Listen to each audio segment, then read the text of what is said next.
This is a very crude cover-up mechanism, employed by the government, and we have totally rejected. Hello. How is Mr. Khan this morning? He's well and recovering. He was operated upon last night. The bullets were taken out, and he is well on way to recovery. Okay, so bullets have been removed from his leg, but he's on the way to recovery. Police have released a video confession of a man that they arrested. They said that he attempted to kill Imran Khan. What is your comment on that, on the fact that they have a video confession of a man? They got this video confession within about 45 minutes, of the assassination attempt. This is a very crude cover-up mechanism, employed by the government, and we have totally rejected. We have asked.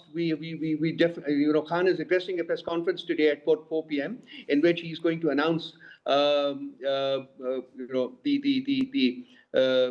course that we are going to take in the future. And in the intermediary. He has called for nationwide protests, after Jummah prayers today, which shall commence at about 3 p.m.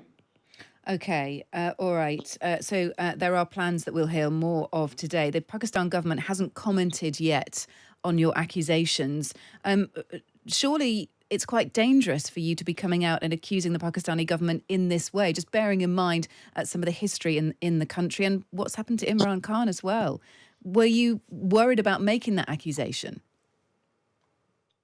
Well, this is a personal sort of statement, that was issued by Khan, by Chairman Khan, and the Secretary General of the party, communicated this to the press. We had advanced intelligence input in the last few days that such an attempt was going to be made. So it is not just conjectural. This is based on solid intelligence input that we have been receiving, that Khan has been receiving in the past few days.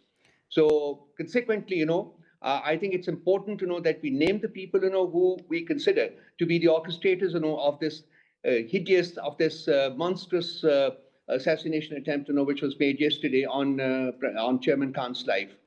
Where did that intelligence come from? From various sources, I have not.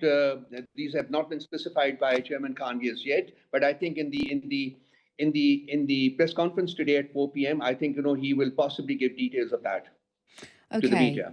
We know that Imran Khan is fighting to return to office. He feels that he was taken out of office very unfairly. Will what's happened to him accelerate his fight to return to office, his fight for more elections, or will it hinder?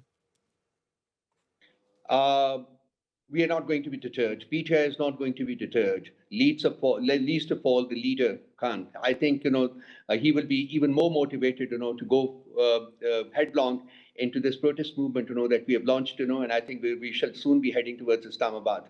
And we shall not leave there until and unless new elections have been announced in the country. That is the only demand we have.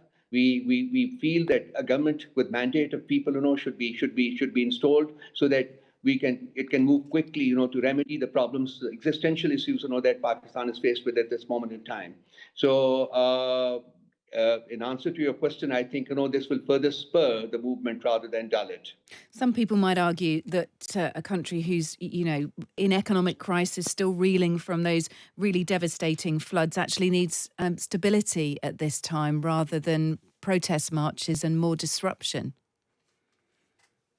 The fundamental ingredient of bringing stability to the country is a government that has people's mandate, confidence, and trust. This is an imposed government, which has come through a conspiracy. It does not command people's mandate.